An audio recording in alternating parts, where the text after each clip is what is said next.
Oh, Adam, how do you pronounce your name? Just go with Black or go with Blazejack.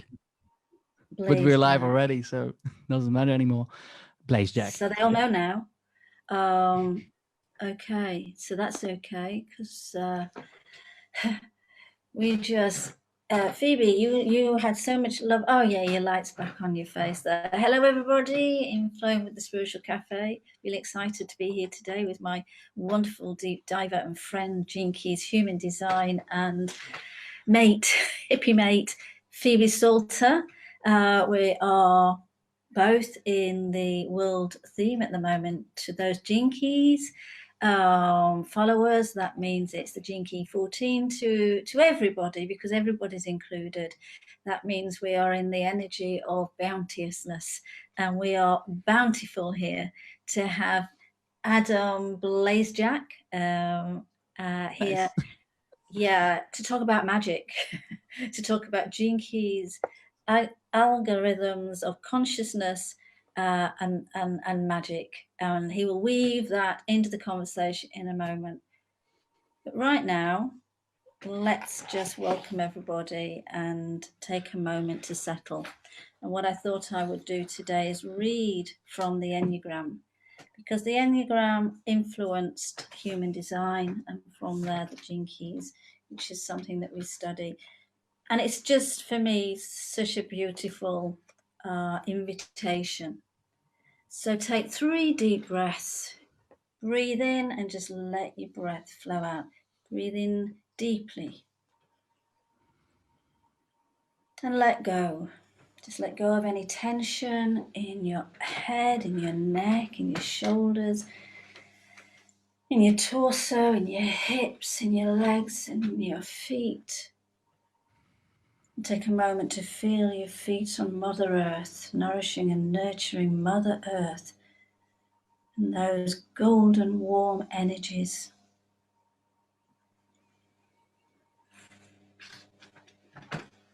And this is called the stages of the work.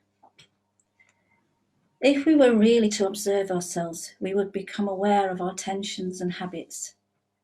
If we were to become aware of our tensions and habits, we would let go and relax. If we were to let go and relax, we would be aware of sensations. If we were to be aware of sensations, we would receive impressions. If we were to receive impressions, we would awaken to the moment. If we were to awaken to the moment, we would experience reality. If we were to experience reality, we would see that we are not our personality.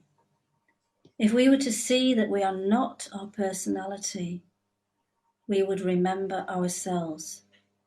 If we were to remember ourselves, we would let go of our fear and attachments. If we were let to go of our fear and attachments, we would be touched by God.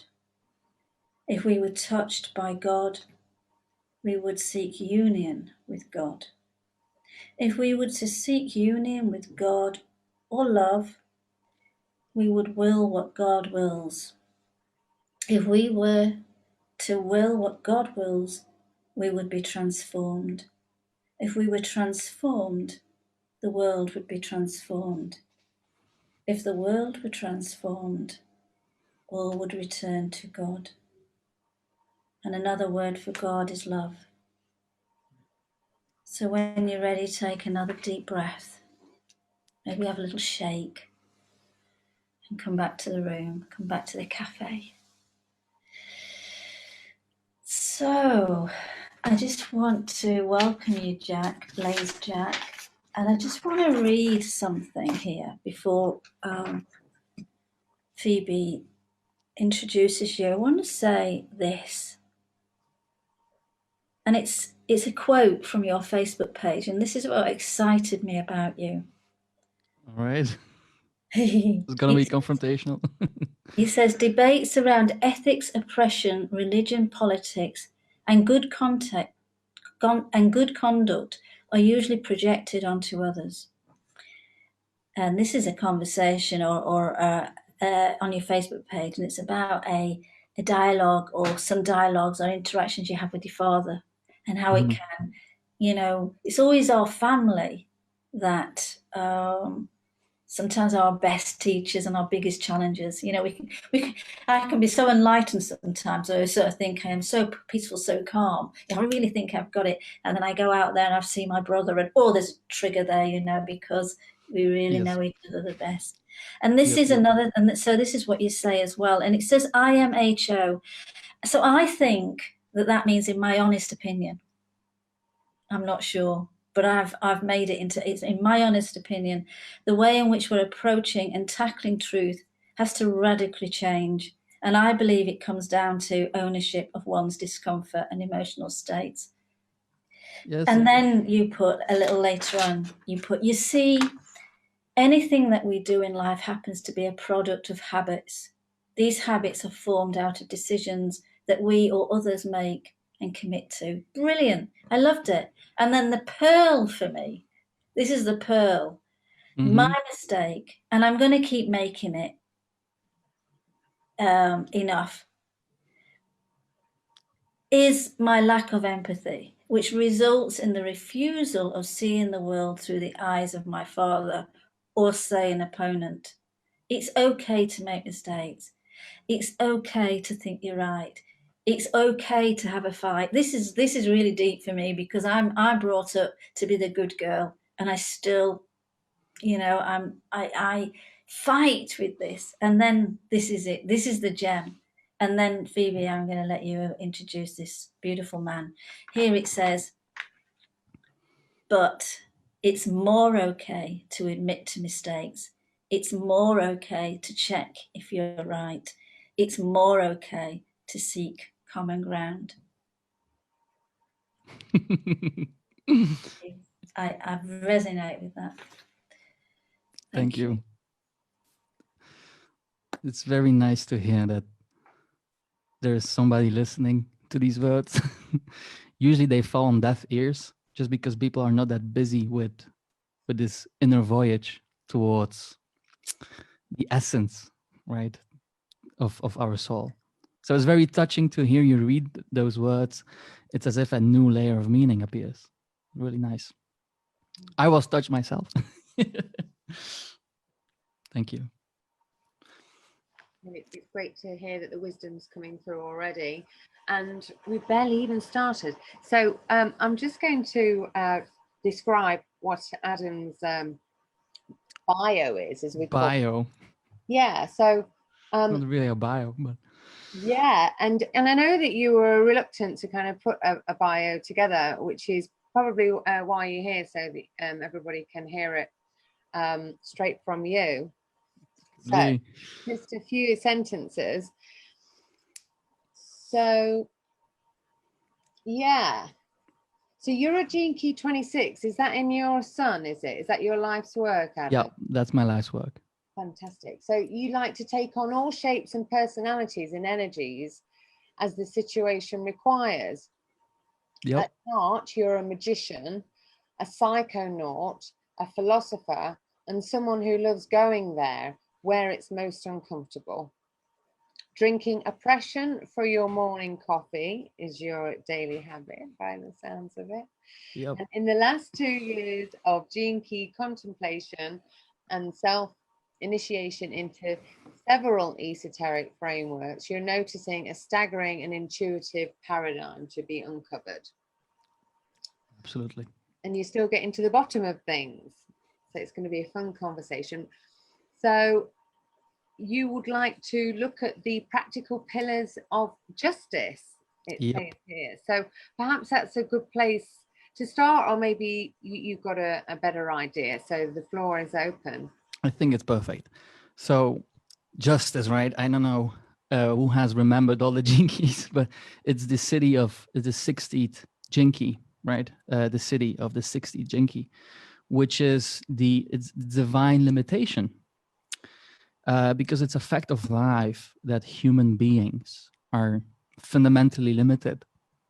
Yet we are now faced with this immense task of living life, like talking to the most complex objects in the world, which are human beings, right? When two human beings talk to each other, those are two physical objects, which are the most complicated objects within our known universe. And that's a task we are faced with each day. And we know that we don't know it all. We know that we are limited. We don't know that we don't have all the resources. And still, in this limitation, we can find realism, right? We can find the next step, the most realistic step, next step to take, which is what I try to do by trying to understand why my father is so desperate to cling to his fundamentalist religious beliefs. That's kind of where I'm coming from. My father is a person who is, like, I'm always making the joke that I'm happy that my father is not a Muslim, because the way he thinks, it's pretty dangerous. Now, I'm not like shooting arrows at anybody, because I think that everybody has in some way or shape or form this radicalism to defend a certain core truth.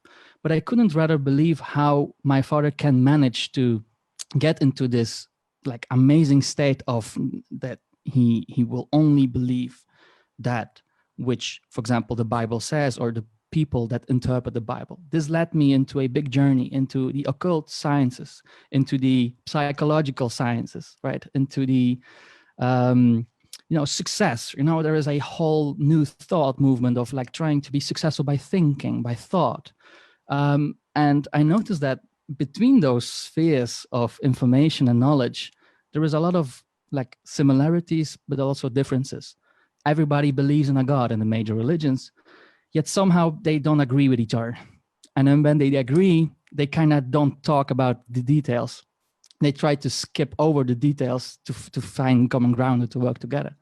So in this presentation, I really want to tackle the gene keys. And I try to talk about how magic links into the gene keys. For example, Richard Root talks about 110 times, uses the word magic in the book, The Gene Keys, right?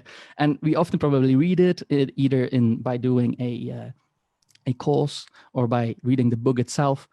But what does magic mean? What is magic? If one would search on the internet, depending on where one lives, there is this deep feeling of, oh, I think that magic is about like summoning demons, or I think it's about doing ritual work, or it's about doing some spooky Harry Potter stuff, right? And I want to set that record kind of straight. And then I want to introduce what perhaps can be seen as a very gracious approach towards solving this limitation of ours by the power of contemplation. Now, when we listen to contemplation and we listen to the wonderful videos by Richard Root, I'm more of a visual person. People that are very poetic, they will take in those words and they will like nestle those inside their head. Me, myself, I'm more of a visual person. If I can see things visually, I can understand them better. So that's why I'm also going to tackle contemplation and how that fits into magic, how that fits into the elements which are the core of all religions, actually. And then we're going to discuss what the activation sequence does in terms of magic. And then we're going to like finish off with a few teasers, perhaps exercises. And then I guess in between we will be able to like ask questions. And afterwards, I think like many things will pop up in our heads. But can I share my screen right now? I think I can. Please do. Please do. So, all right. I'm not going to present. I'm going to like just have this like this, just to have my slides on the left side to keep the flow kind of steady. Tell me if you can see my screen. Yeah. You can? Cool. So I already told who I am. Day by day, I'm a data scientist. I analyze numbers. At night, I'm a philosopher. I read books on physics, on psychology, on philosophy. But I'm also very much busy with the occult sciences and spirituality and religion, and try to understand like what are they saying like in those mythological texts. Like, is there a common thread, for example? The reason why I'm giving this presentation is because, first of all, I like presenting ideas visually. And I posted this, I think, on Instagram and also on Facebook. And Akushi asked me, can I like join this wonderful podcast or like, I don't know, online spiritual cafe to talk about this.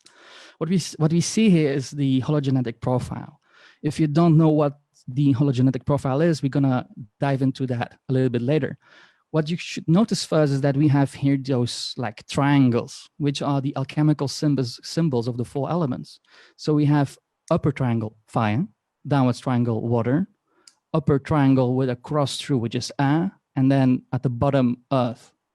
And these symbols are actually the symbols of the planets which determine which number this hologenetic profile will get. I think we will probably, so yeah, this whole presentation is about trying to get to that picture by first understanding the principles of consciousness, the principles of what our thinking constitutes, perhaps, according to witnesses. So I have to like first say this. There is no authority in magic, nor in the occult sciences, nor in, there is no authority in science actually, neither. Things are being said, things need to be verified, things need to be inquired upon. The moment that somebody tells you that it is how it is, then it's a red flag. And magic, like Adam, are you talking about magic with a K, right? That's like a different kind of magic, I suppose, not stage magic. Aleister Crowley, which is this person in black, he's a controversial magician, say, of the Victorian age. He, like not the Victorian age, but like 19th, 20th century, he got this idea of let's make himself popular by also incorporating black magic and painting himself and the whole magical community as a pretty dark art. Now then we have Harry Potter, like I'm not talking about Harry Potter nor the special effects. And people also like think when they think about magic that it's about demons, or they think about pentagrams, which I don't know, I think it constitutes, I guess, this thing, just like a weapon can be used for good and for bad. Same thing, magic is a tool. It's a tool. But what does it mean? Well, like this is, I think, the least visual slide. You have to bear with me, but I guess starting with a definition by the people we trust and what other people trust is good. So Aleister Crowley defines magic as the science and art that provokes change in the physical world in conformity with the will. He also says that all intentional acts are acts of magic. So if you, for example, want to eat an apple, what you do is you grab that apple and you put it in your mouth. Now, if you would try to explain that in physical dynamics, what happened there, how many biological processes had to be started, it's amazingly complex, whereas it just happened in 2 seconds. So by just having this intention, I want to grab that apple, put it in my mouth, you abstract this whole insanely complex process in the physical world by a thought, by an intentional act, and it happens. It happens in the physical world. So magic can be seen as a abstraction of the physical world and you trusting that physical process because your body contains all the wisdom to do things in the world. Richard Root defines magic as the art of doing nothing outside of your own nature, which is, I think, a very beautiful quote and a very beautiful definition also, because it means that there is only one really you path. There is only one unique path for you. And you have to just take the next step on your unique path, on the least resistance path, on the path of simplicity. In spiritual circles, it's called the true will, right? Doing your true will. But sometimes that takes ego with it, right? Because it's your true will. But perhaps there is no true will. There is the will of the least resistance, is the will of the whole universe falling forwards through you in the direction of least resistance. So every act is a magical act, says Richard Root, which is also very interesting because even though you are unconscious, you are still impacting the world in a magical way. I suppose nobody knew that we are gonna end up in a global epidemic. Nobody knew that we're gonna have a climate crisis because nobody acted consciously. But all right, it happened. It was an act and it happened on a global scale. You can find those 2 quotes in the Pearl sequence, by the way. There are a few other definitions of magic, but I think that this sets the stage pretty well of what magic is, right? Now, a common thread in magic, I have to get a little bit like magic only, and then we will talk about the meta of how thinking like happens. But the common threads in magic are most of the time like a little bit of Kabbalah, a little bit of tarot cards, or like cards to divinate. We have archangels or spirits, like for example, here we have this archangels of the 4 elements, and we have sigils, which are like drawings, right? Which is scribblings, right? Like it looks like scribblings on a piece of paper. Actually, when you look at the last 4,000 years of magic, it was called the art. And a spell means to spell out words, meaning that by writing something, you're actually influencing the world already. That's why it's so important to know what you're doing, what you're thinking, to be aware of your responses, right? Your reactions to certain situations. But all right, in a magical sense, these are the common threads. And the common formula for doing anything in occult circles would be to, first of all, shut up, which is like, be silent, right? Silence. Shh. Then you invoke or you evoke a certain godhead, a spirit. You put an intention forward, and then you feel it real, right? You have to feel it real. And then all of a sudden your body, your consciousness, your environment will merge with that, which was your desire. That's the general formula. And there's probably a lot of debate, like, what does it mean? Can I like now shoot like tunnel bolts outside or out of my fingers? Like, perhaps not, right? But there is more to this dance that meets the eye. So this is like the common threads in magic. But if we look further, we have on the gene keys side, we know already that the gene keys is a pretty magical thing. Richard says a lot, like as if by magic, the shadow will emerge into the gift, for example. Which, yeah, what does it mean, right? So if I would be able to say it, contemplation feels like a gracious form of magic. So people have an incoherent mindset. There is no coherence in thinking. It's like, whoa, I have all these things and I'm reacting to all these things. This discomfort, emotional upheaval, I suppose, fear driving this. Ooh, I have to think about so many things. When we start contemplating, there are very similar 4 steps. And notice the coloring. It's the same coloring, and it's going to repeat throughout the slides just to like get that inside of your guys' head. But we first pause, which means we create space. And then you can see on this little graph how it could look like, right? If you would like take your brain scan. Obviously, this is not like a real brain scan, but I guess I could like buy an EEG headset and try this in real life. But we have a very like thinking, high frequency, like everything happens at the same time. And then you enter into a pause. You create a habit of pausing. And then all of a sudden this thinking like slows down. And in this slowing down, you allow whatever happens in your body to happen. Like you're not trying to steer it. You're not trying to pivot it. You're not trying to do anything. You just allow it. By allowing it, you're sending a positive, smiling vibration towards the discomfort in your body, because you've created space. You smile gently on your lips, and you're sending this loving energy towards this discomfort in your stomach, could be in your legs, hind back. But you allow this to happen in the name of the pause, the epic silence. And then what happens is you accept what's happening. You fully embrace that this feeling perhaps contains something good for you, right? And that's how Richard calls that moment the pivoting. You pivot this, like, oh, I'm feeling so discomfort. It's discomfortable, uncomfortable. I feel this thing in my body. I gave it space. I'm smiling into it. Perhaps it contains a gift. And then the acceptance comes in. And afterwards, we completely embrace discomfort. And what emerges is what Richard calls like, you merge now with this completely new vibrational state, which is the gift frequency. It's by disabling the mind, fully accepting how the body feels, you merge now with this, with the hidden gem, hidden in this, like what the mind would deem an impossible limiting state, oppressive state of mind.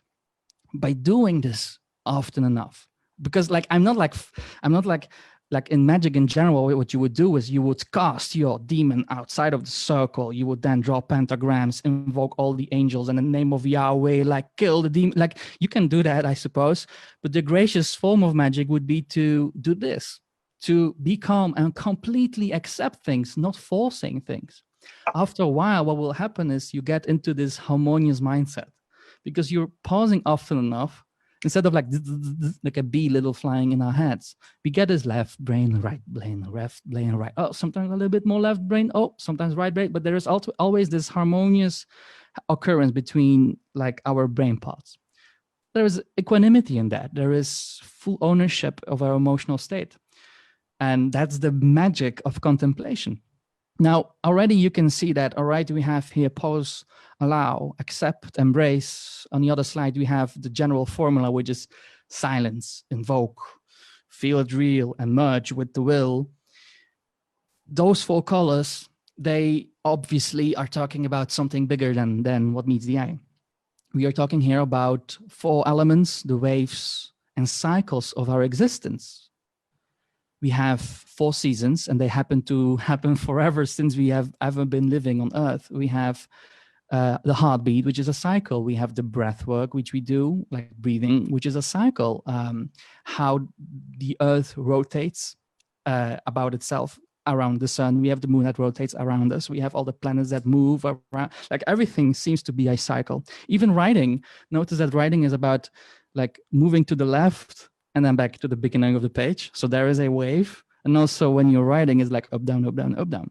All right. But so what about this wave is so special? Why do we even bother to talk about this, right? Because, all right, we covered like, I guess, history.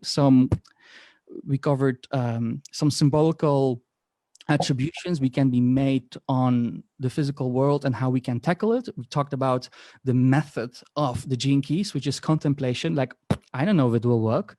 Let's see if we can understand these elements or these 4 steps in a very basic, intuitive way. So here we are on Earth.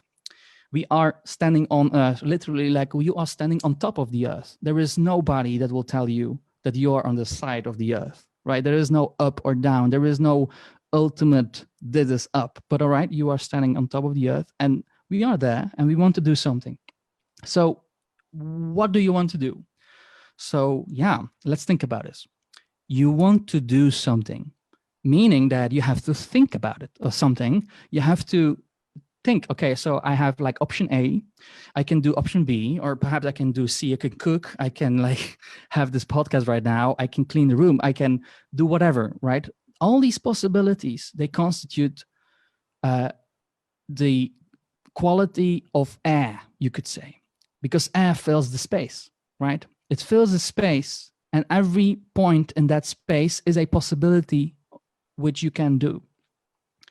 So out of this space of possibilities, you can now choose to do one thing. So this one thing, you choose it with a triangle, right?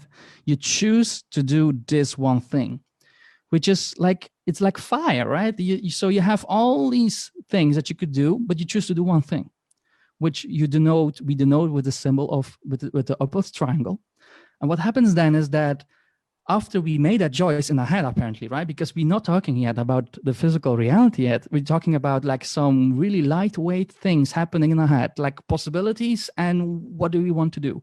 So the moment that we choose, things start to cool down. We kind of, it moves down. You have to pull it down into the physical reality. Obviously, it's not like you'll be pulling that thing down. No, your body responds automatically to your choices. You choose to change the world. That's going to be a lot of water. That's going to be a lot of change that needs to happen on Earth. You want to make a cup of coffee. I think that's like less of a challenge, less of a problem, a physical reconfiguration of, well, of the Earth. Because by keeping on choosing possibilities and allowing them to happen, you change the configuration on the physical plane. You build habits, you manifest things, right? Your body, your being merges with the new reality, which is in fact the 4 elements right here. We start with the thing to do, which is something only a conscious being, a spirit, say, right? Because that's the 5th element, could possibly observe. And this spirit, this being, this conscious manifestation, it observes and it sees, all right, we have possibilities. Let's choose a possibility, the red triangle.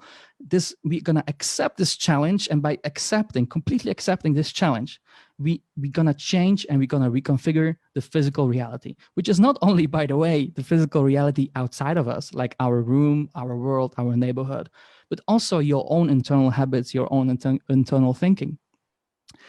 So this is like how humans get things done and how you can look at it using the elements. But just to show you that I'm not kidding you, this is something that the Jewish tradition uses all the time since, I suppose, at least 4,000 years. We have this word, it's called Tetragrammaton, Yehova, right? It's a cornerstone of the Western tradition. Those are 4 letters, and just to give you guys an introduction, what I'm talking about here, it's in the Bible, we have several names of God. In the Bible, or like in the Torah, people are not only saying God, God, God, like the same word, 3 letters for the same being. They're talking about Ehyeh, they're talking about Yahweh, they're talking about Ehyeh, right? The Adonai. Those are different Hebrew words to point at what are they pointing? Because, for example, the word Yahweh,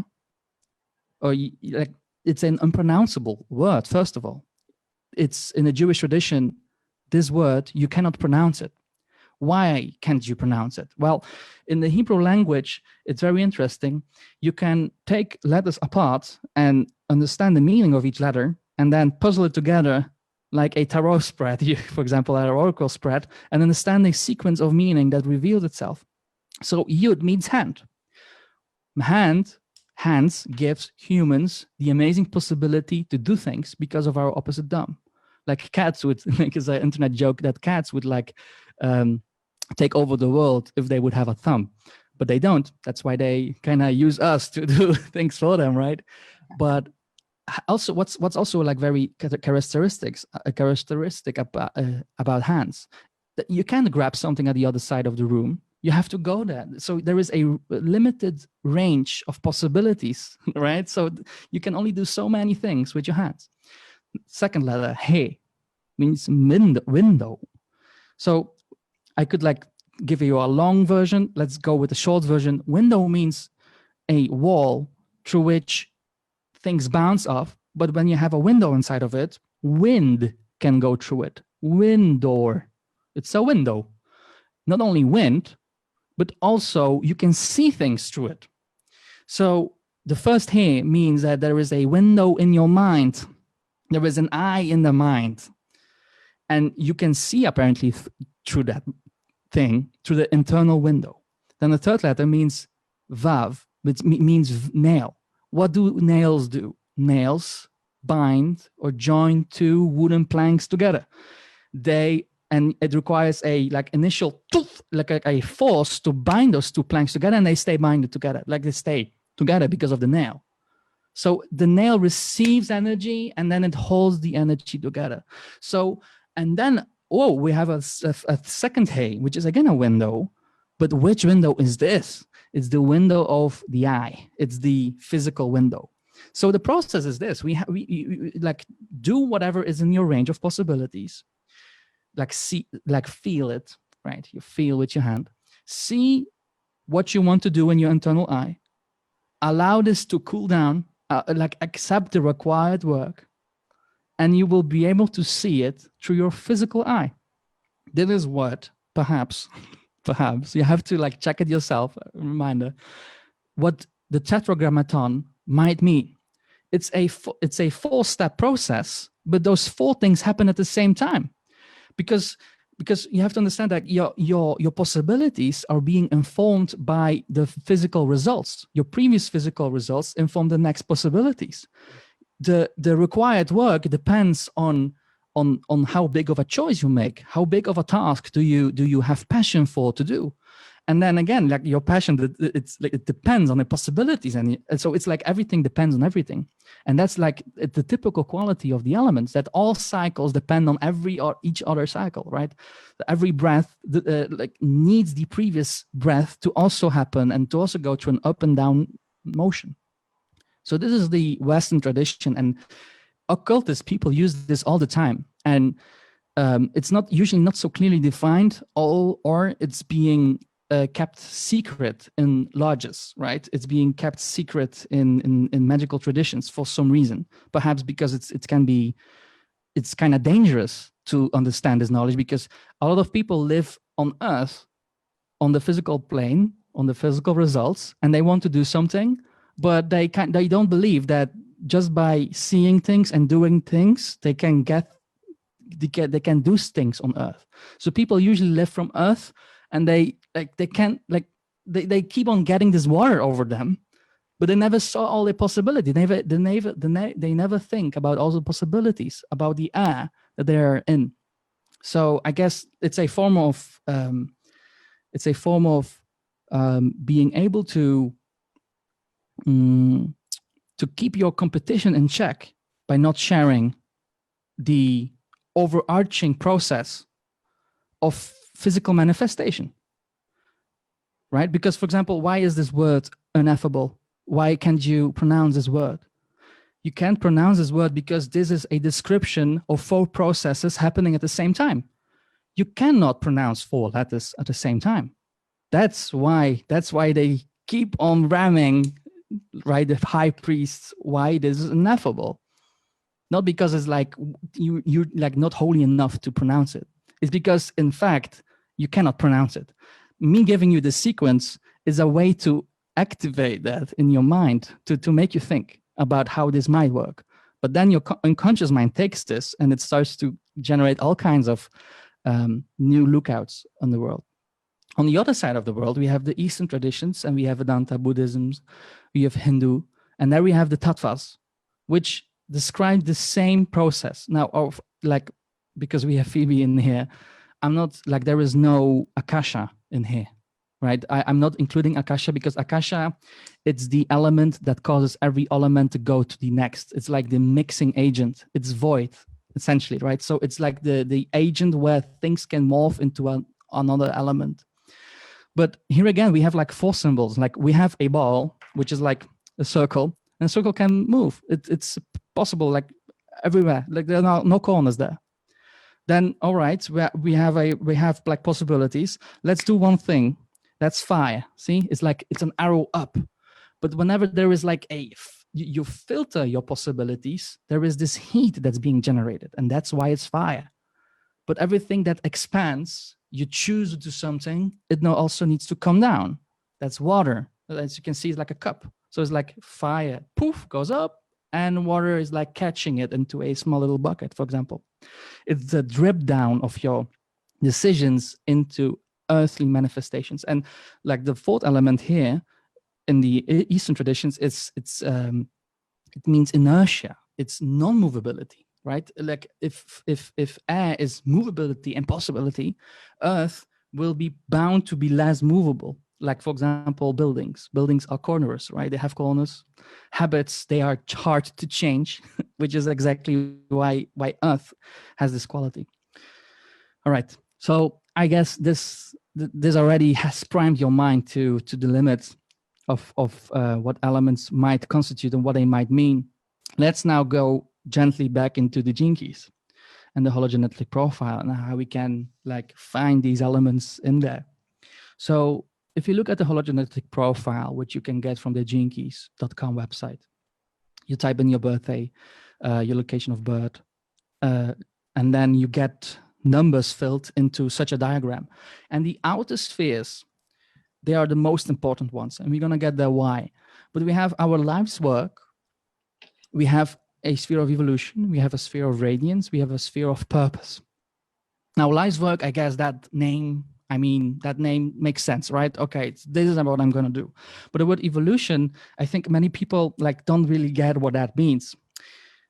Even though you get what it means, but I think it's gonna add an extra dimension when I'm gonna slip the elements into this. So life's work, remember, is that you're gonna do this. It's your doing. So if you're gonna do this, there is an equivalent challenge next to it, which pulls you back, which is like the evolutionary edge, how Richard Root calls it. It's your doing. And this might change a lot, actually. So every week, every day, what you're doing will change. Now, your radiance then on the other part is it's your inner light. So you take your inner light in everything that you do, which is your being in a certain way. And by being in a certain way, you can also find rest in your body. I think I'm getting ahead of myself here, but it's important to understand that we have doing and we have being. And I suppose not everybody on the call has gone very deeply into this thing, but here we are. We have to perhaps, if not everybody got into the Gene Keys, perhaps if you have heard of the human design system, you can see those two things like this, right? So your design, your personality sun is your life's work, and your personality earth is your evolution. And on the other hand, we have your design sun and design earth.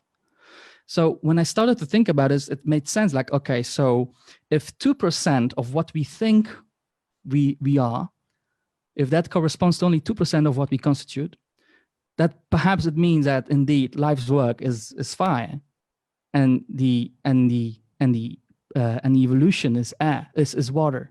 Whereas on the other side, we have this interesting thing happening where, and now I have to go to the next slide. If you start to really contemplate fire and water, the biggest thing that needs to happen is you have to accept the challenge. You have to understand that you're gonna live life. You're gonna have to let go of your thinking, of your mind's work. You have to accept the shadow. We have to accept the challenge of being. And by like fighting these opposites, this fire with the water, what happens is a breakthrough can occur, because then all of a sudden you get into this vision of, whoa, this is my space of being. So wow, my life's work is the same in my being over there, here, and everywhere. So that's why this is an activation algorithm. The way the Gene Keys are being presented is not telling you how I told you, look, this is how you manifest things. It's being presented to you to activate your consciousness, because we are way more interested in our life's work than our being, which is invisible, which is unconscious, right? So by contemplating fire and water, you accept the challenge, and then you start to understand that your essence is everywhere in a given space, which is air. Remember, it's like all possibilities. The quality of the air is everywhere you work, but everywhere where your life's work occurs. And then you contemplate your earth, meaning that because there are so many possibilities, you also inhabit this space with your purpose. And that's how the activation algorithm works.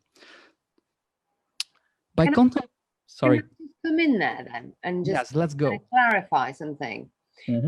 What I'm hearing is contemplating your air is about looking at all the possibilities. Let's just take a pause, and we're going to look at all the possibilities. And by contemplating the air, what I'm finding is that because we're going for inner essence, what happens is we start to light up from inside. So we know that we are on the right track when every single cell all of a sudden lights up. And I'm thinking, okay, so I've got all these possibilities, okay, which is what the third eye is for. Okay, and then all of a sudden one seems to light us up more than all the others, and that's the one that we go for. Yep. So the thing is that I think you're absolutely right, because by contemplating your radiance, you are contemplating your inner light. The thing to understand is that your inner light will be everywhere your decision lies. So the possibilities doesn't necessarily mean, look, these are your options which are not there yet. It means more something like, look, doesn't matter what you choose, your radiance will be there. So it's like, it has the quality of air. It's like, whoa, anything that you will do, radiance will be there waiting for you inside of your heart. right? It's the inner light that your physical body takes with you in every possible life's work that you can conduct. But to be able to see that, you need to like work a little bit, right? You need to fight your fire with your air, with your water. Clarification. So Cool. the way that would happen then is we bring in the spell.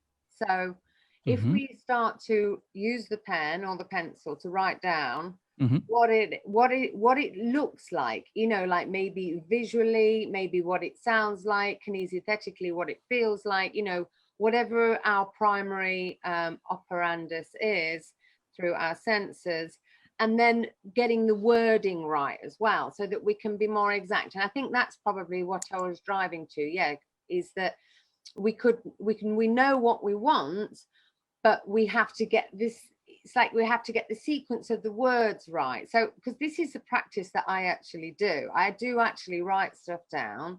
Okay. And then I anchor it in through balancing the left and the right brain hemispheres. And cool. What happens is when I'm anchoring in a statement, okay, a belief statement, a goal statement, something I want to experience instead, one of and so what happens is when I'm closing my eyes, sometimes the words change. And that's because it's just lighting me up more. I'm more aligned with those words. I'm gonna get to how we can perhaps see this sequence in a different way, but because I think a lot can be done by first starting with the radiance and then moving to life's work, say, right? Because like, just for example, seeing like phrasing is everything, they say, right? Like, depending on how you use your words and where you put your comma, meaning is completely different. So perhaps what you're trying to say is that indeed, like the sequence of how you go from sigil to sigil, or like from symbol to symbol, or like from letter to letter and word to word, it really changes the whole aspect. Is that what I think? Yeah, absolutely. Yeah, I mean, I've been doing some this morning, so I might be able to give you an example.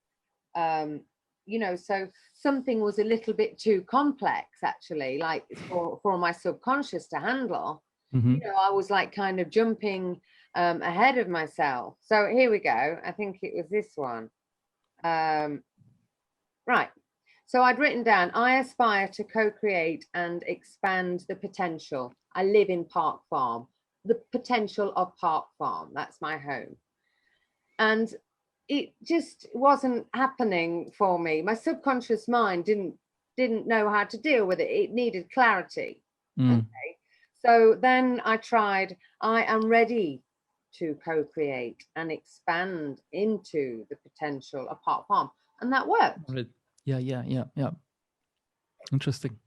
Yeah. Yep. I think that that's what comes up to mind. So I'm gonna say it. What you did there is that you kind of listened to this essence, and you kind of felt like something is up, something is not up. So you return to your inner soul, say, and then you did again something. You rearranged something, and then everything fell into place as if. It's like we have that, like especially when I make music, I often go through iterations. Like the first song, like the first iteration completely sucks, but then the second is pretty amazing, and then the third like really like blows it out of the water, and then it gets better and better and better. Sometimes though, I can get stuck in that. I can like enable the shadow of the radiance, meaning that I'm like completely oppressing myself in my possibilities of like there is this like, yeah, I'm taking this essence with me, but I can do so many more things, and I'm not appreciating that perhaps I already finished the cycle. Yeah, and I suppose there's the other side of it as well, that sometimes we have to do something else before we can do that. Absolutely. There's also that as well. It's like the Gene Key 15. It's spontaneous flowering in every direction, right? Non-linear flowering. I often notice that my projects, it's my core, by the way, my Mars, unconscious Mars, that my projects are like 10 at the same time, and the more that I try to make them linear, the less that it works. And then sometimes I'm getting completely stuck and I have to like wait 1 month, and then a key piece of information gets inserted in my brain, and then I can continue the projects like as if like I'm a genius, or like, whoa, why didn't I trust myself to like take this like different pathway around? Because like how I live my life right now is like flowering in every direction, like trying to do everything kind of at once, and it seems chaotic as woo to almost anybody that's not me. I really relate to, because I have the 15 line 5 as my Saturn design. Oh, okay, so that's leading me into my the new sequence of harmony. And today I was working with the 54, which is why I use the word aspire in my spell, because my core is 53. So I was looking to start something new, okay, which is what the 53 is all about, intention and formatting and getting the arrows straight. And so I looked at my 54 to support me in my new beginning. And I was feeling that possibly because of my extreme 15 line 5 of starting so many things and flowering in so many different directions, that I needed to kind of lighten the ballast. So I was looking at the shadow of 54 of greed and thinking, well, maybe this greed is about me letting go of stuff so that I can aspire. Okay, and then that's what my thinking was this morning. And you've just put the 15 in place to help me realize that actually, you know, that's probably what was happening, because throughout my whole life, I've been starting things and not finishing them, Adam. I'm at the same boat. To finish something completely, it takes way more time than I'm usually suspecting. And it takes a lot of, like I often call with my friends and I tell them, and especially when I'm starting to do my true will, how like my next natural, my being myself, how my mind doesn't agree with this. Like my mind wants it to be like A and then B and then C. But my process is like completely like, I have to read a book about like something completely different, and then all of a sudden the solution comes. So how I usually describe it is, guys, I'm facing the void. It's before me, it's in front of me. So it's like the vision disappears in my mind. I'm starting to doubt myself, inadequacy, like all the shadows pop up, and it presents itself as this huge black sphere. Now, it's not that I'm seeing it, it's not like I'm like completely crazy, but I usually know when I'm like very creative and how I organize things in my mind, like visual thinking, in the moments of truth, right? In the moments of like, this is it, this is where graciousness is required. It's those are dark places. It's a very, very dark place, and it's right in front of you. And usually what I do is I deviate left and right. I do not take this leap of faith of finishing a project, or like taking the next step towards finishing a project. And that's why I think, by the way, that's why the real, let's like get that word out, like that's why the spiritual path, it's so difficult, because it's, first of all, it's invisible. 2, it's invisible. 2, you cannot, you are kind of accountable for yourself, right? There is no diploma, there is no degree to earn, there is nobody really like giving you rewards.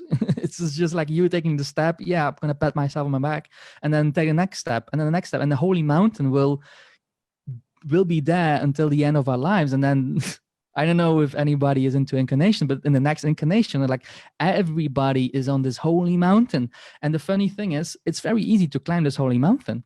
It's where the discomfort is at its highest. But it's so uncomfortable to take this stupid step.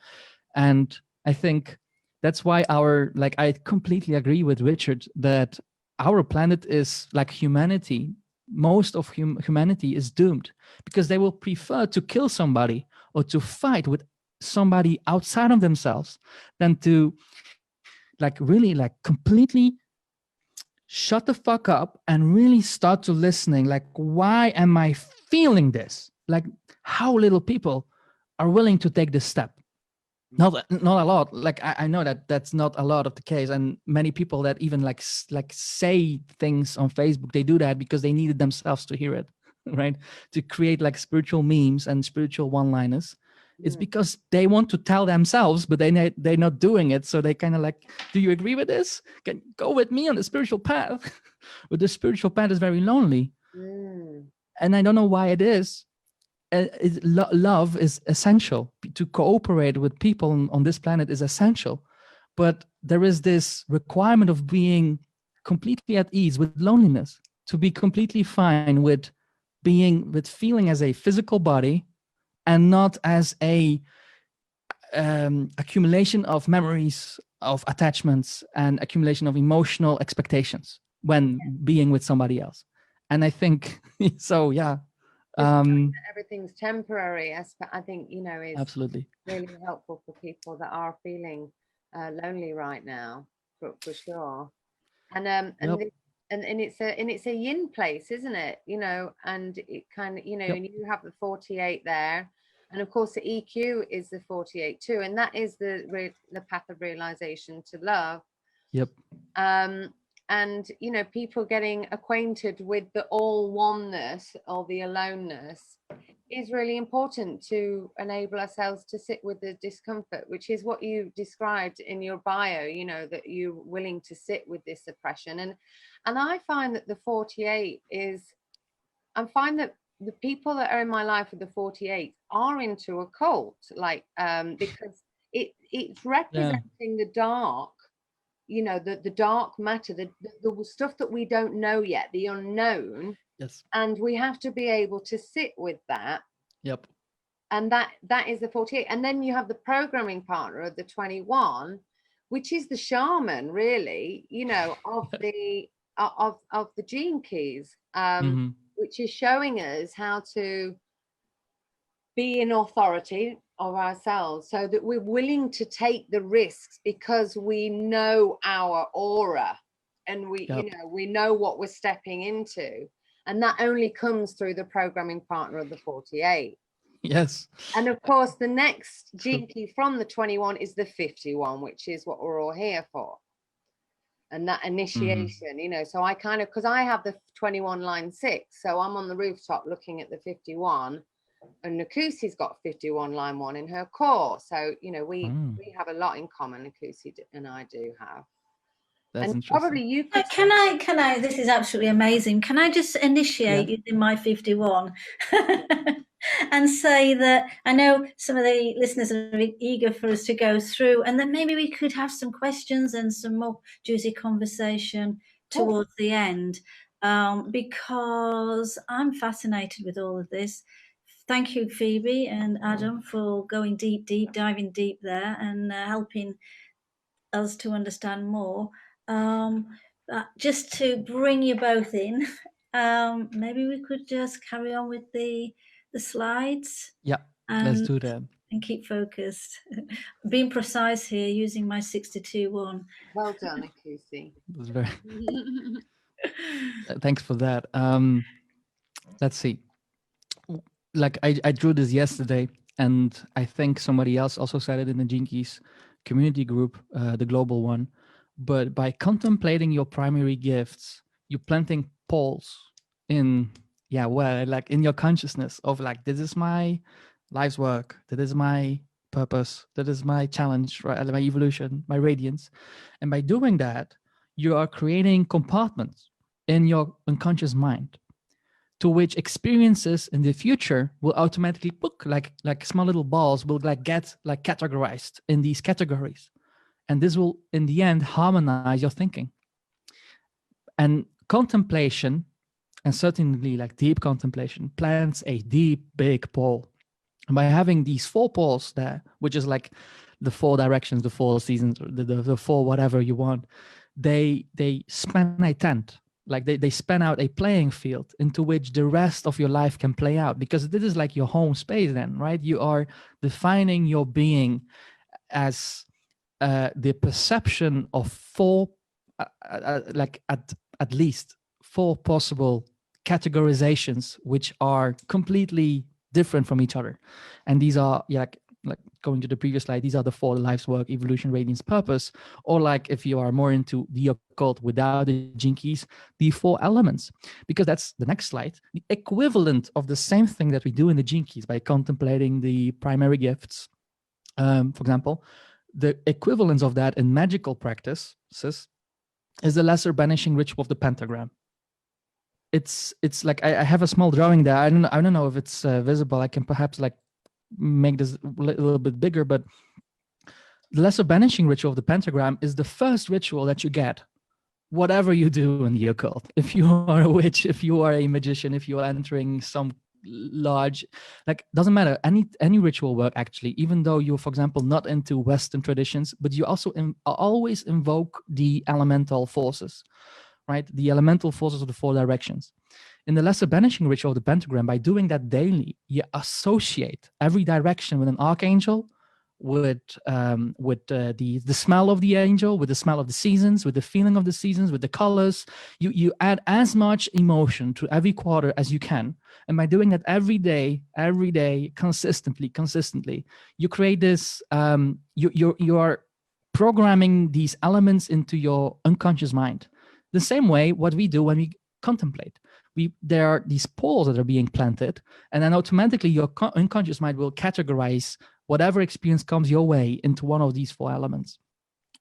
The same thing, by the way, in the Golden Dawn system, but also in the Theosophical Society, one does tattva, astral projection, right? So you keep on focusing on a tattva like for 5 minutes, and then you turn off the lights, and then you see the tattva in the bag of like the contemplatory colors of your tattva, and then you project into the tattva, being into that element.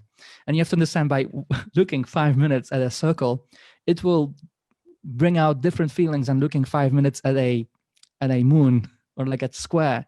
So by doing those, you also associate deep parts of the elements with the feelings that are being brought up into consciousness. Then later on, we have, like in the late 20th century, we have Franz Bardon. He kind of took hermetics and he spun it around, making it more practical. And he calls this the same thing, what we do in the jinkies. It's called elemental personality assessment.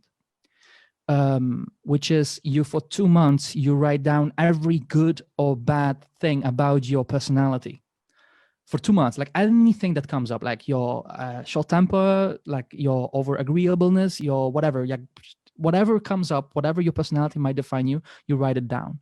And afterwards, you take another 2 months or 3 to categorize all those aspects into the 4 elements, so that you can get a menu of your personalities, categorize into 4 different elements, and then you can use them to play the game of life. Oh, but I know that I have this strength or this gift, say, in fire. Oh, maybe I can use it right now because we are in this situation. Oh, I know that like my earth is this way because like I've been like analyzing myself, and I've been assessing my own personality in terms of the elements. So then you can use these elements. The same thing happens, by the way, in the sacred communion in Christianity. Whenever you have the sacred mass, I'm not going to go to the whole ritual, but like those priests at the Vatican and every week in the Polish churches, they are performing a ritual, which is essentially a ritual to align you with the 4 elements, right? Like, I'm not going to go through, you have to take your time and do research that and look for the aspects, like, right, the bread, the circle, and then you have the wine, and then you have the Holy Ghost, you lift it up in the air, and then you share it, you eat, like everything is there. There is everything in there. Nobody will tell you that for some reason. But let's see what we can do more, perhaps, with this information.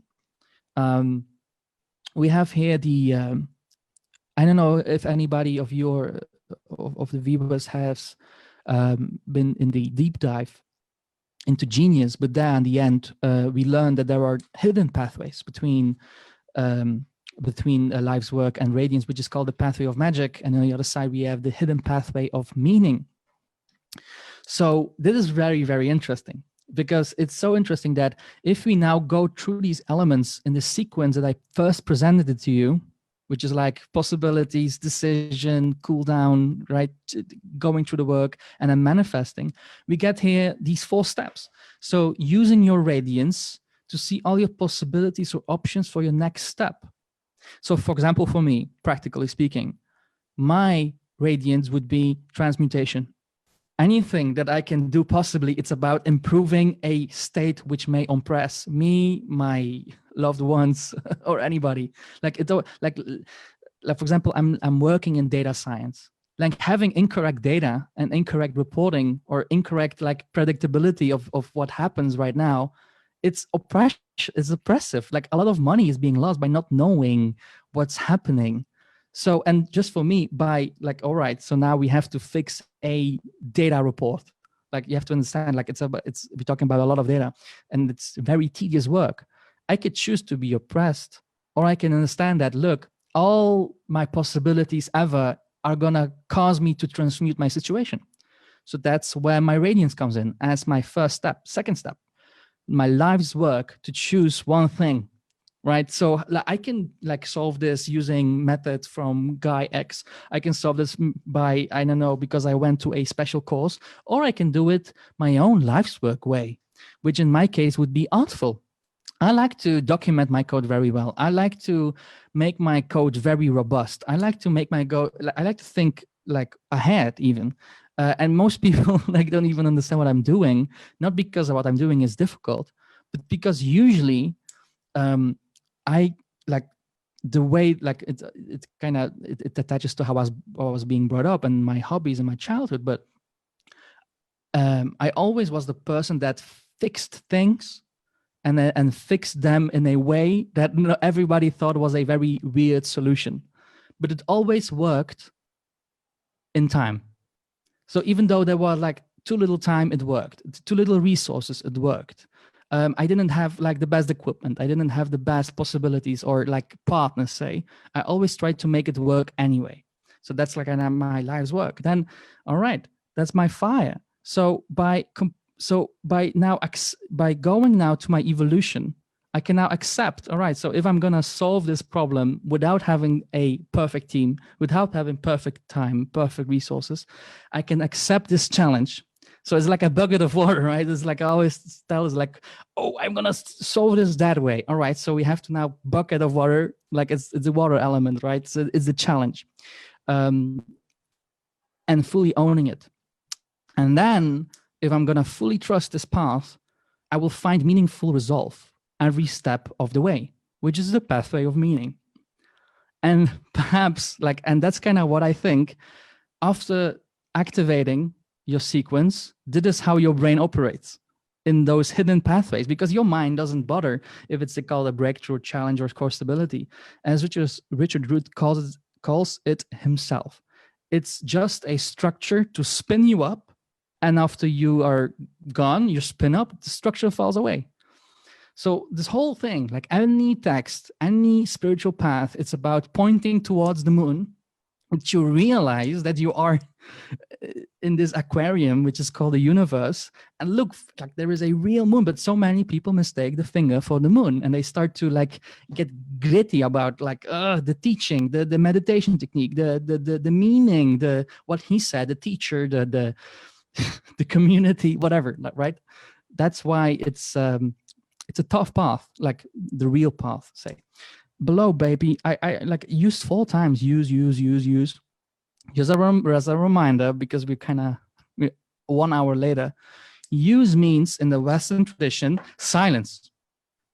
You invoke what you want to invoke, which is a godhead, Mercury, Thoth, Zeus, aspect, an animal in shamanism, right? The quality of an animal. You feel it real, right? You feel as if you're that person, that God, that personality, that whatever. And then you merge with the emerging non-being into being. So you merge with the void, because the next 5 seconds, guys, don't exist yet. And now they do. So our universe iterates. So the future doesn't exist. But by silencing our mind, invoking, feeling it real, we make it happen. In the Jinki sense, using would mean you pause, you allow, you accept, and you embrace. 4 elements there again. We are like close to finishing.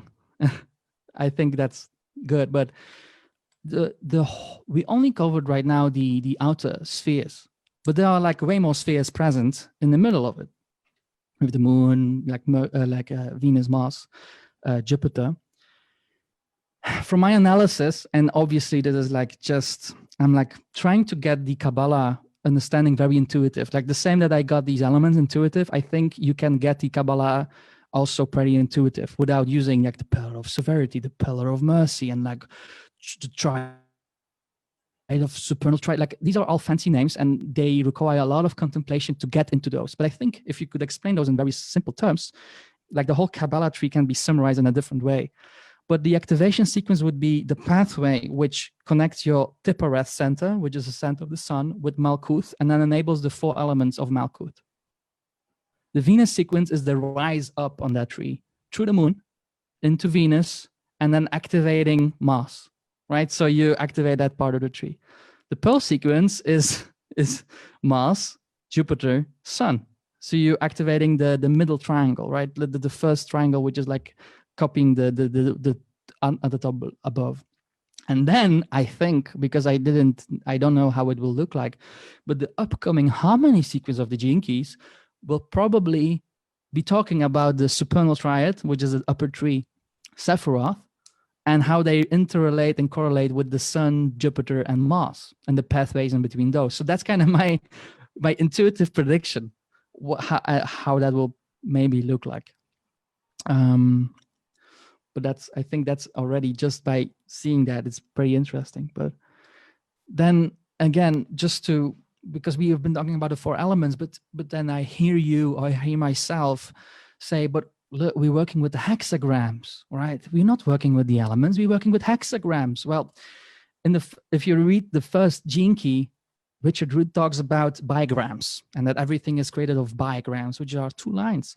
So every hexagram can be actually divided into 3 parts of 2 lines, and they constitute an elemental wheel. And this wheel is activated by the planets around the center, which is, I guess, you, or I guess Earth, or like wherever you are. And indeed, like the moon is activating 38 and the sun is activating 14, which is obviously how we started this whole conversation today. And this wheel is part of an application which I'm developing to get more in tune with those elements and how they stack upon each other. But we are at this is the end of my presentation on what I think was a start to finish explanation of how we got to this diagram. And I guess you have now a more intuitive non-gene keys version of the elements, what they might mean, and how everything nicely fits together to obtain this picture. And if you like are coming from astrology or magic or different occult communities, I think you can also now more like perhaps like get into the gene keys, which is in itself a beautiful teaching, like no other. To be very honest, I'm desperately trying to find a thing in the gene keys that is contradicting itself, right? Like just like in some religions, there are like inner contradictions. There is inner inconsistency. In the gene keys, I'm trying to find that. It's tough because I can't find any, and I usually can find them very quickly. So it's a different kind of information. But to that, I think there are many resources on the internet. But anyway, let's open the floor, or let's hear from you what you guys have. I'd like to say before I hand questions over to any of the listeners and Phoebe, that absolutely brilliant. I've just eaten and absorbed everything here, and I love it. I love how you brought it all in from such a complicated, bounteous, limitless, systemless what can I say,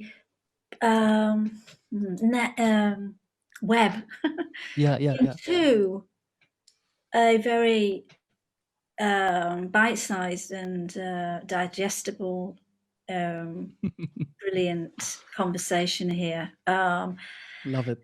I love it, and I love how I intuitively always feel. I come from a different perspective to you. I come from there's never any absolute. I suppose it's the same perspective, isn't it?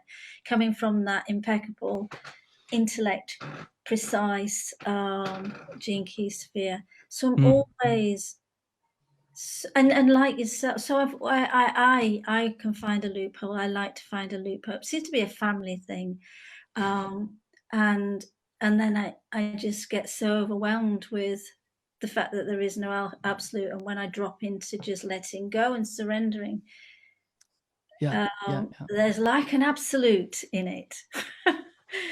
And it's not scientific, and yet without science it wouldn't feel as wholesome.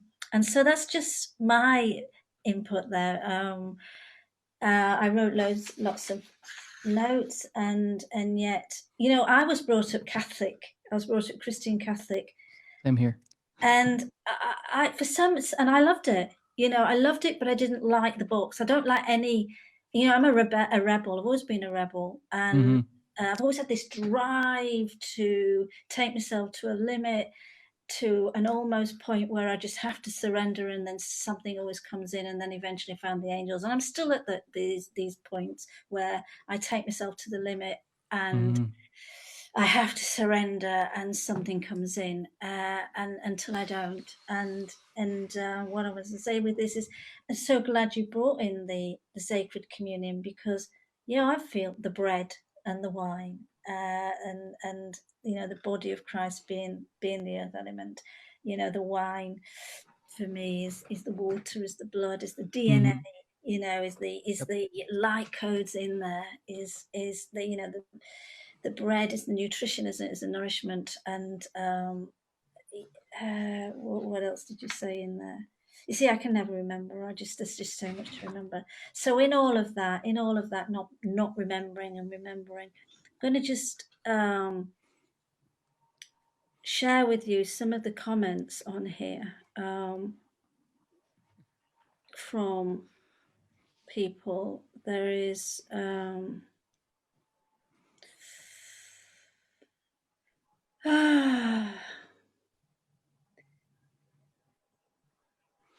Alison McCabe says, interesting on purpose, 26.3, and my father is very religious, takes the Bible lock, stock and barrel, and I've also explored many esoteric subjects such as astrology and Kabbalah.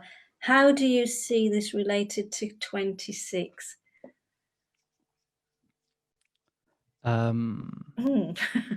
How I see my own 26 gene key with how my father is, or?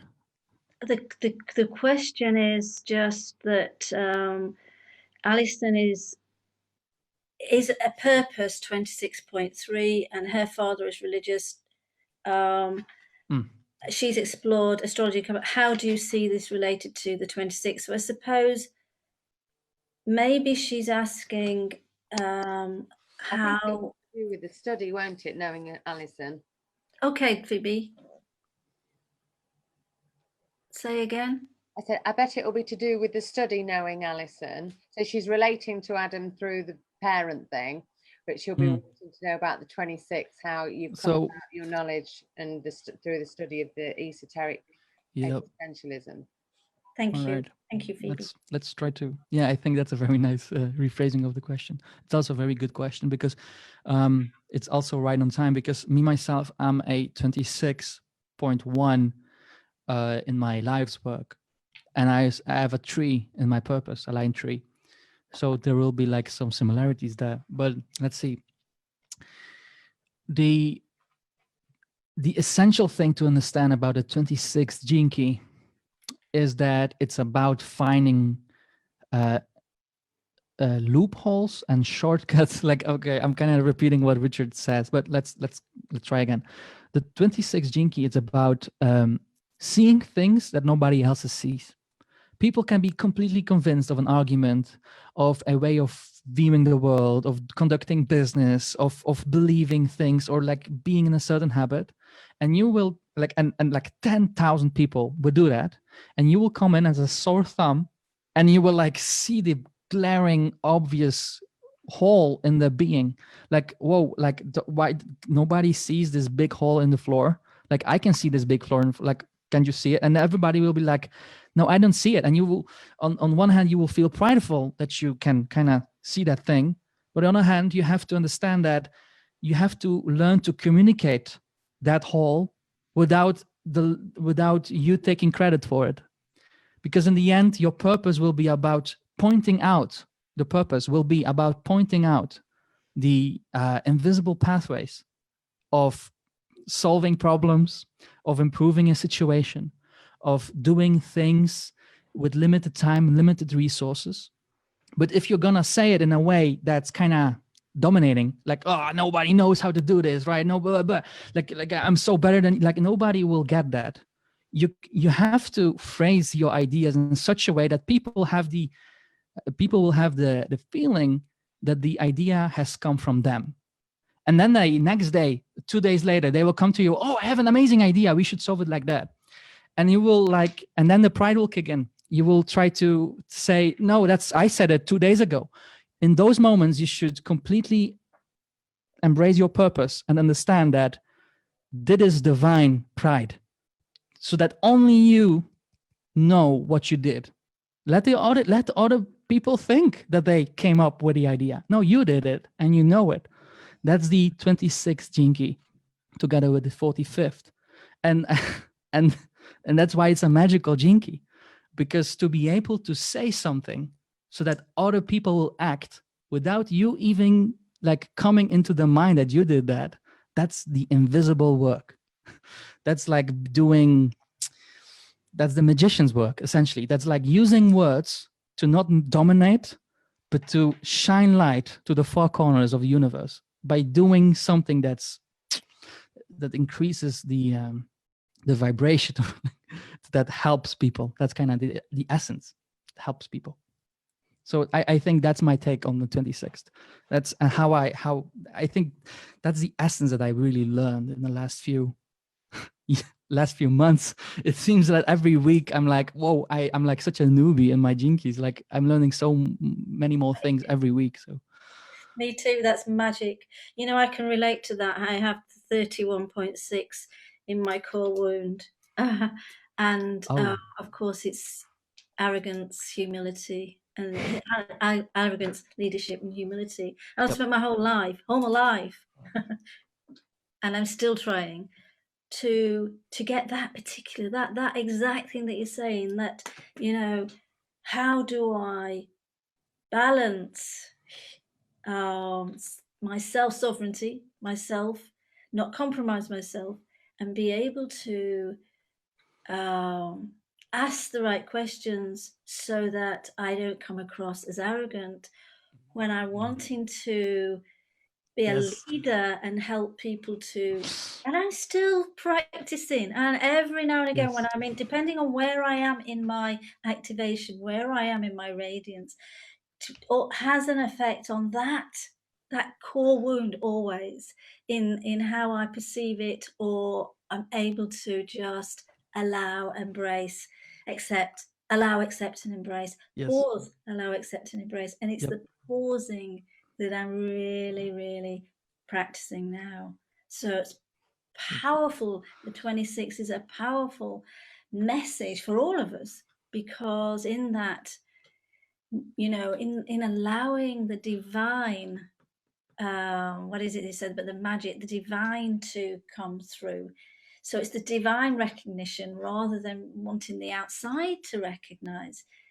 We're always recognized, and we flow through to the next magical moment. And I found when I don't do that, it's okay, as you say, it's okay when I make mistakes. I do it often. And that is also in itself, I'm feeling that that's a humble, essential way of being, is to say, well, at least I had to go, even though I've made a mistake, I had to go rather than not doing. So that was really powerful. Thank you. Thank you. I'm grateful to be able to share. Is there perhaps another? Maybe you're on mute, sweetheart. No. There we go. Have I done it now?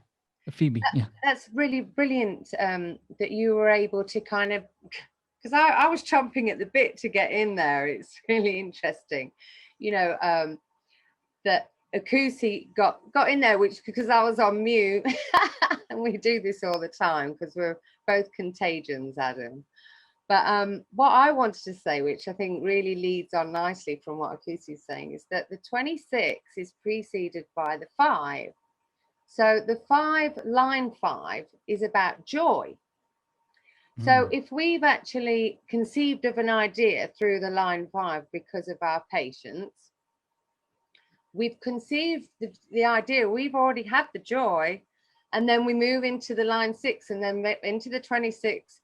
It's absolutely fine for our tribe to actually enjoy the moment of letting them feel that they have thought of the idea themselves in a 26 kind of thymus gland way, because the 26 is about the teenager, really. It's like it's the child within.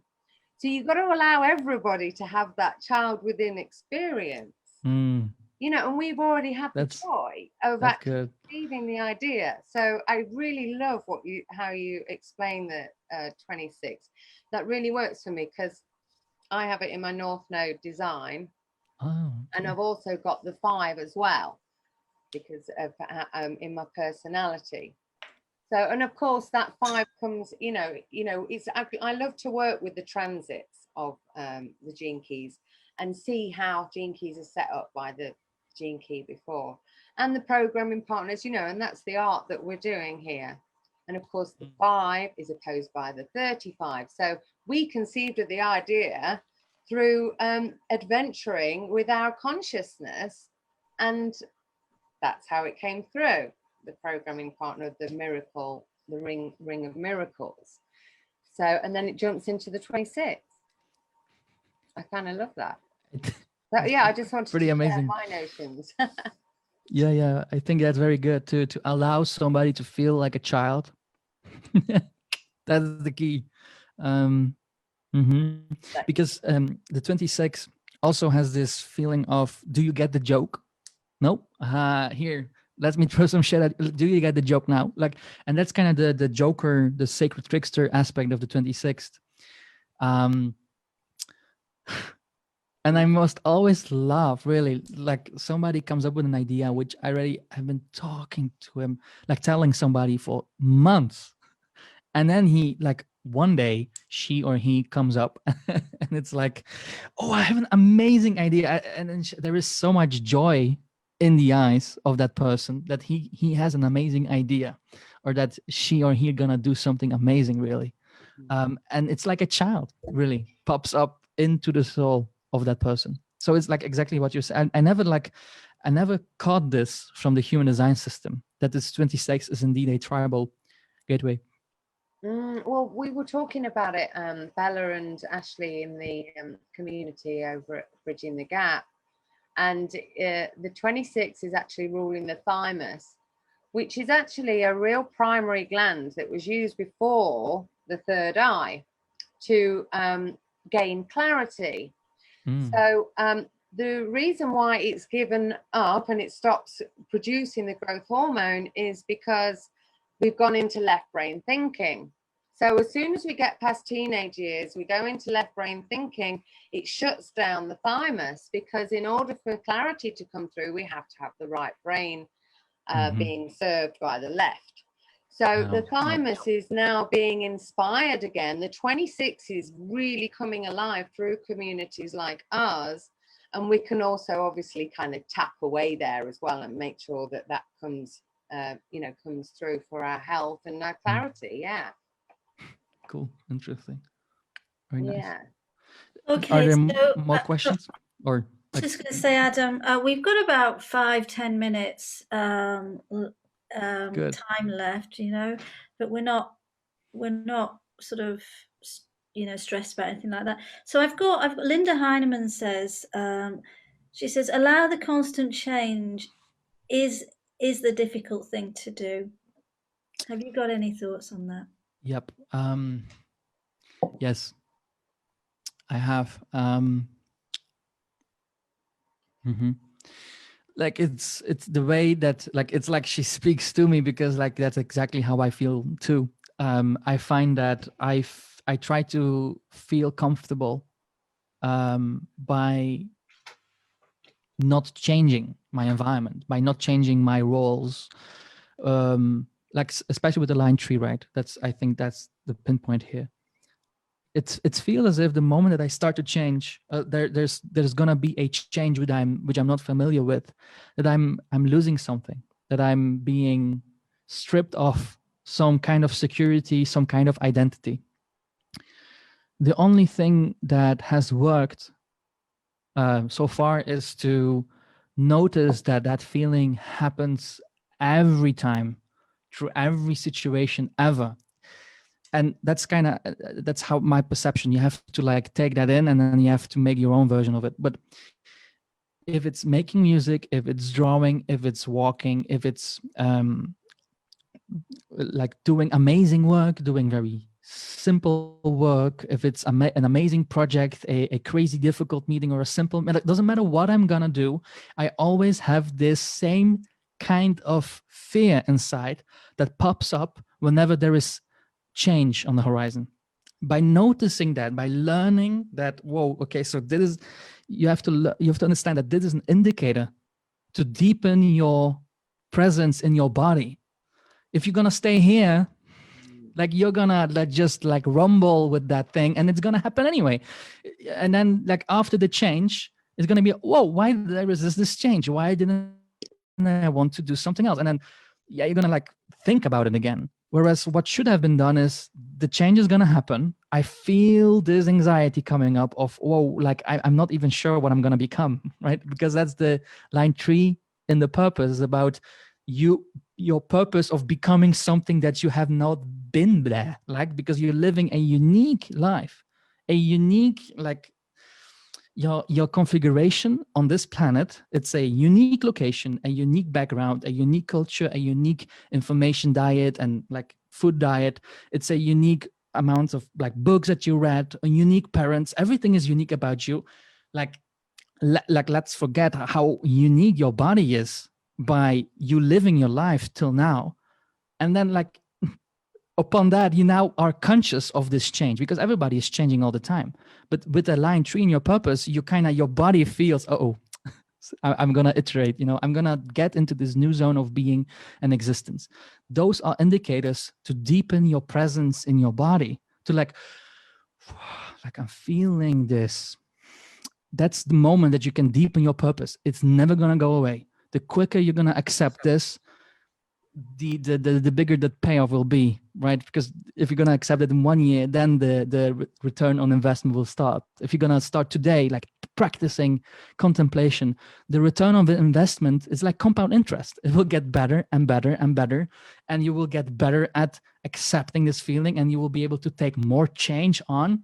And the more you will change, the more you will be able to educate everybody on how to change and how calm you can be in the face of uncertainty, and in the face of like the planet is it's in a dire situation. If you like, yeah, we have to be positive. We have to be, calm and centered, but it doesn't mean it's going to stay that way. People are already panicking. It's the task of the people that are getting into these teachings and into contemplation, say, or like any spiritual circle, anyhow, it's to be able to stay centered in face of adversity, not on your meditation mat. Your meditation mat is like a gym. The moment that the danger hits, the moment that you start to change, you need to be able to take that out of the meditation room and into your daily bullshit. And that's where the rubber meets the road. Nowhere else, right? It's not really about how many hours you're putting into that meditation room, like how many yoga hours you're putting in. Like, amazing that you can stretch, I get it. But how can you now use this in practice? That's the key. That's the holy mountain. So take that line 3 with you and see it like, wow, okay, so this is an indicator, and like get it that will happen forever. And the quicker you will accept that as the way to get your perception and your awareness in your body, to like feel it, like feel it. I don't know how to like sometimes it will feel like shit, and certainly in the beginning, but afterwards you will there will be like a certain taste to it, and you will like long again for this indicator to show up, because it will mean that you will be able to deepen your purpose even deeper. But that it requires dedication. It requires blind faith at the start, and afterwards you will get through 1 year, and then, oh, it's autumn again. Second year, oh, it's autumn again, and after a while you get this wheel spinning up, and then it's like it's gonna happen by themselves, and people will like be amazed how stable you can be in face of change and adversity, and like everybody will be anxious, and you'll be like, I'm gonna do something new, all right? People will be amazed. But just as a reminder, everybody is going through that change. But your line 3 activates this perception of it. So in this perception, you have this opportunity to deepen yourself. That's the thing, because everybody's changing all the time. Beautiful. The consistency, perhaps. Some type of consistency. I've been a Kundalini yogi for the last 2 or 3 years, and for the last 3 days I haven't done any Kundalini yoga, and it's interesting because what I've exchanged for that is I've been activating the tantric channel. So for those of us that know human design, it's actually the heart of the 3 channels that link up the sacral to the G center. And there was a discussion about Gene Key 14 with Simone Gers and Bella, not last night, the night before. And if anybody wants to know more about how to tap into the sensuality of the body to overcome these fears and sit with ourselves on a consistent basis without getting freaked out by the pressure. And I think what has happened with Kundalini yoga, and perhaps you could do it with cold water therapy, is that the nervous system needs to be able to withstand the pressure that's going on outside. And then, of course, the line 3 stuff comes in, because that's giving us a mental perception. And so we have to have an ability to transform our thoughts, to realize that the crumbling structure is going to crumble anyway, and that's a sideshow, and that the main event actually is we are supporting it right here. So, yeah, I just wanted to throw in about 2 or 3 different things there. But certainly the Gene Key 14 is teaching us competence and onward bounteousness from there.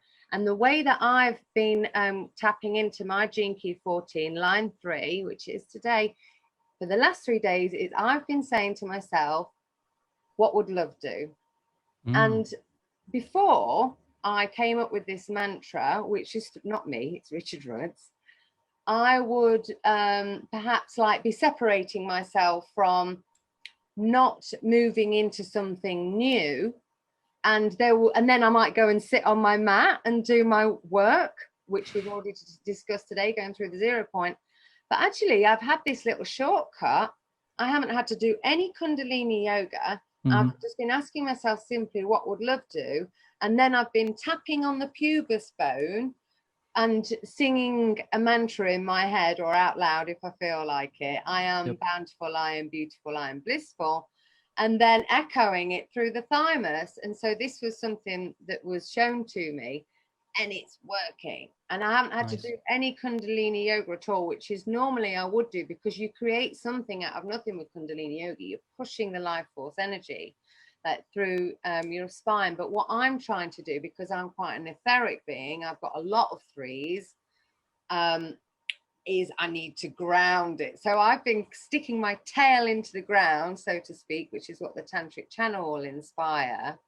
And then I inspire the tantric channel, and it's really been pulling me down. So yeah, like getting into our bodies. And Akusi's brilliant at doing this kind of work. You know, I mean, she used to call me brilliant, to what she really meant was, you stuck in your head. And Akusi's brilliant at being in her body. She's just so good at doing the work. Well, can I just say, I think we've got time for, I'll just respond to that, and then maybe we've got time for one more question. I know we've gone over a bit, but this is just such a magical conversation, and we'll send it out. And I just want to say in response to that is that I find, you know, what can I say here? I find that when I'm really in that place, when the shit hits the fan, let's be real here, then it doesn't matter. You know, I have practiced, and I am impeccable in my practice. You know, I wake up in the morning, and I've done this for a year, and what would love do is beyond and before Richard Rudd, but I'm so glad that he brings it into this. What would love do is something that is being, you know, has been presented to us by all the sages for many years, come from the heart. What would love do? And sometimes love is all about recognizing that right now in this moment, I feel absolutely in total panic. And believe me, I have been in times in my life when I've lost, when I've really been at the edge, you know, and I've had to pull in all the resources, and I've gone into the fetal position, and I've said to the angels, you know, what would you have me do? Help me. I don't know what to do. I feel all these feelings. I feel angry. I feel hurt. I feel pathetic. You know, I've done all these work for 40 years. I've done Kundalini yoga. I've sat there. It's really easy. And the biggest lesson for me is that when I've said to other people, just breathe, you know, and trust. Yes. You cannot always do that when you're in that place. But the trust for me is that I now know, after doing all that work, even though I'm in this place, which is utter desperation, and I am on my knees and I'm saying, why this again? I know why. I know that if I just stay in here, and it could take a day, it could take an hour, it could take a week. Yep. When I know when I'm just about to come for the breakthrough is when I start to cry and sob and let go, because I don't know what to do. I really don't. Something in there comes in to say, well, you do know what to do. And I have 60 as my pearl realism. What is it you've got? What are the raw materials that you've got here? What do you need to do to initiate a break in this now? Because now you're ready to. Before you weren't, you're in chaos. Whatever you went out to do, if you go out there in that place, you're just going to invite in more chaos, because you're not in a place, you're not open enough for the divine to bring to you what it is that you need. And it always does. So I think the discipline for me is that knowing that trust. The trust for me is not being able to be in a calm space always, because I can't. There is this place in me that I go to that is in absolute panic and fear. Exactly. From that place, I surrender to the fact that I'm going to feel like this.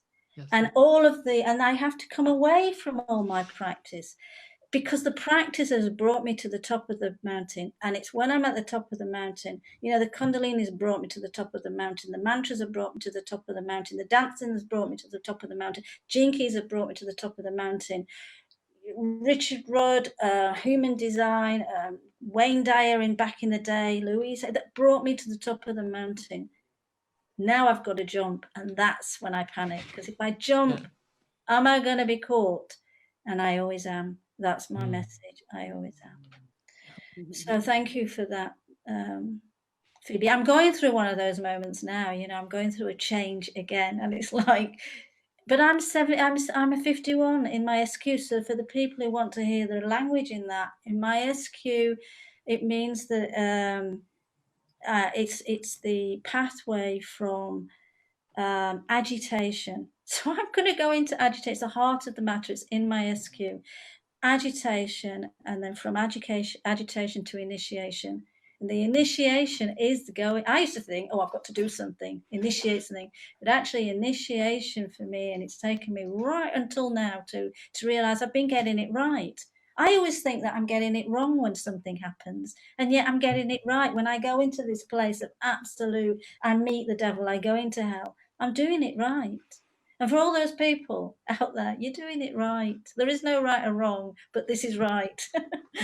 And it's taken me a long time, a lot of suffering to realize that I'm actually okay. And the initiation is for me to go through those places, Scorpio moon, no stone unturned, and then I'll come out. And whenever I come out then from my emotional authority.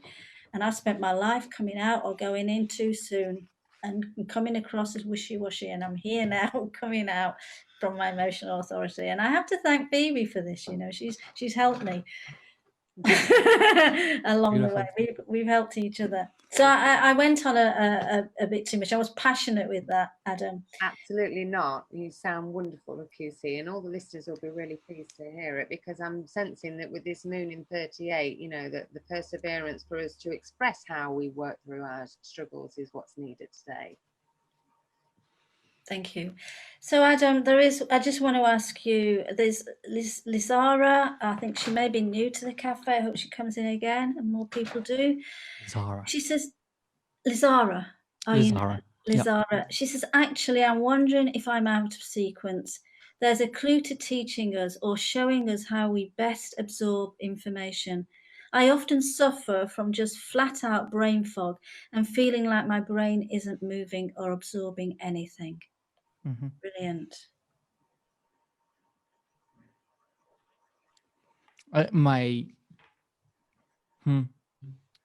That's interesting, because my brother also has been experiencing brain fog a lot, especially now he's studying computer science, similar to me. And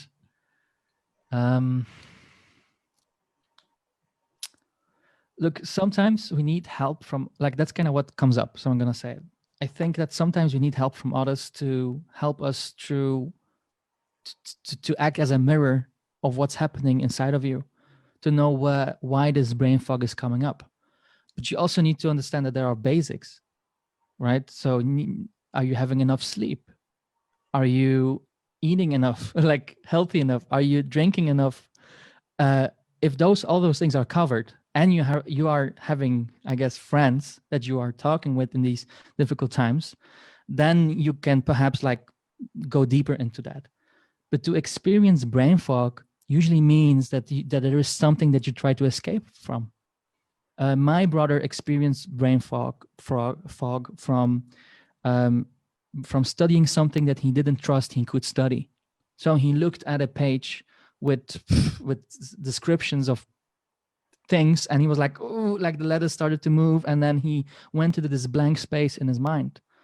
So I don't think you are out of sequence, really.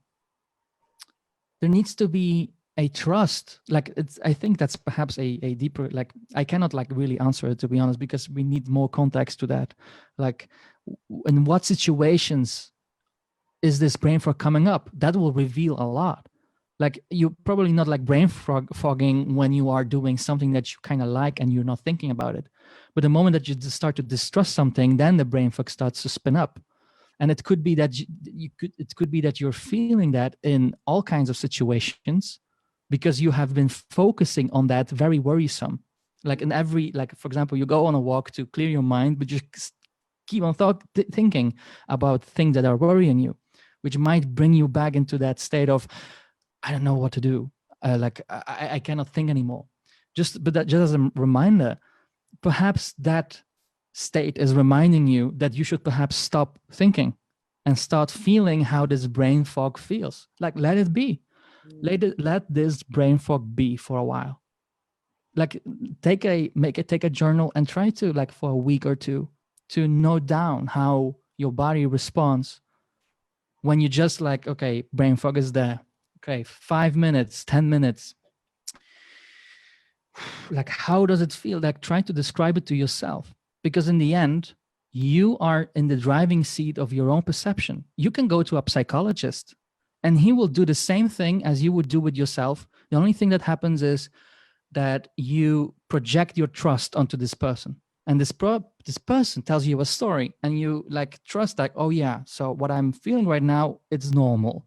Oh, how do I feel with this? What comes up? And then a psychologist psychoanalyzes you and tries to get into the nitty gritty of things, but you could do already the preparing work. Perhaps it's not the time to, another thing, I experienced brain fog when I tried to understand the whole hologenetic profile at the same time.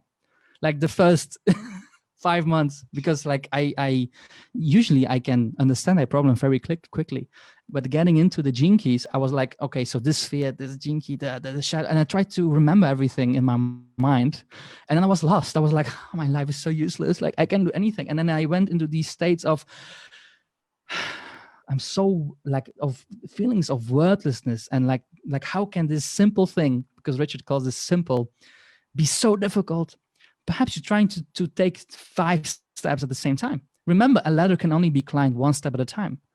And don't expect that you will climb the whole ladder. Just be happy that you can climb that 1 step, perhaps. I don't know, perhaps you're trying to finish a book or something, or a big project, and that's why the brain fog is coming up. Take it easy, 1 chapter at a time, 1 paragraph at a time, 1 word. If that's too hard, like 1 word, 1 sentence, perhaps it's time to like see if other people have the same thing, right? But it's normal, like observe yourself, observe how you are experiencing this brain fog, because there is a lot of hidden information there, how your body responds to it. Like try to like zoom into your body while you're experiencing brain fog, right? Can I just come in there? Because I found in Gene Key 1 was really strong transit 10 days ago. And my mum experienced something similar. And so the affirmation that brought her out of it was, I know where I am headed and I know what I am doing. And then when we got into the 43, I found that people that were not able to get the insights, there was a lot of static, you know, so like we have a lot of static in our aura sometimes. And a way to like let the insights come in, which is what we want when we're studying. You know, then maybe look at the Gene Key 43. I mean, the kriya that I used to remove the static was clenching my fingertips and doing this, and it removes the static out of the aura. And because you're clenching your fist, what happens is the fingertips are communicating with the brain. So what happens is that the incoming information comes in and we can project. So it clears brain fog as well. So I had an interesting journey this last 10 days around this subject. So like, and just physiologically speaking, what could be happening depends on which phase you are.